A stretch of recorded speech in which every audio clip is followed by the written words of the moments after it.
हम करेंगे हर मजलूम की हिमायत। अस्सलाम वालेकुम, मैं हूँ हुरैन फातिमा और आप देख रहे हैं हिमायती न्यूज HD चैनल। नजर डालते हैं आज की अहम खबरों पर। यासीन भट्टी की जानिब से मुहर्रम को न्याज़ इमाम हसन हुसैन कई देगे हलीम की तकसीम। भैंस कॉलोनी ज़िला मलीर के इलाके हाजी महमूद गोट में हर साल की तरह इस साल भी 10 मुहर्रम अल हराम को मुहिब्बे अहले बैत यासीन भट्टी की जानिब से इमाम हसन अलैहिस्सलाम इमाम हुसैन अलैहिस्सलाम की याद में न्याज और लंगर का खसूसी इंतज़ाम किया गया।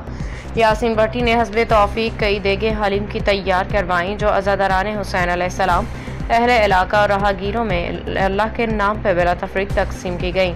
इस अमल का मकसद न सिर्फ सवाब जारिया हासिल करना है बल्कि इमाम अली मकाम की कुर्बानी को खैराज अकीदत पेश करना भी है।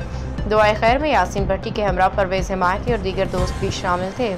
अल्लाह ताला इसे कबूल फरमाए, आमीन। और यासीन भट्टी का कहना था कि वो ये न्याज हर साल बाकायदगी से करते हैं। दुआ है कि अल्लाह ताला उनकी यह खिदमत कबूल फरमाए और उन्हें हर साल ये अमल करने की तौफीक अता फरमाए।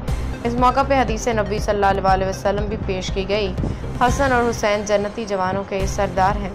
यासीन भट्टी ने इस हदीस का हवाला देते हुए कहा कि इमाम हसन अलैहिस्सलाम इमाम हुसैन अलैहिस्सलाम के मोहब्बत ईमान का जुज़्व है और इसके उनके गम में आंसू बहाना और उनकी याद में लंगर देना हमारे लिए बाइस निजात है। अहमदीन हिमायती की रिपोर्ट। खबर रहिए हर जगह हर वक्त, जानिए मुल्की और गैर मुल्की हालात व वाक़यात यकीन के साथ।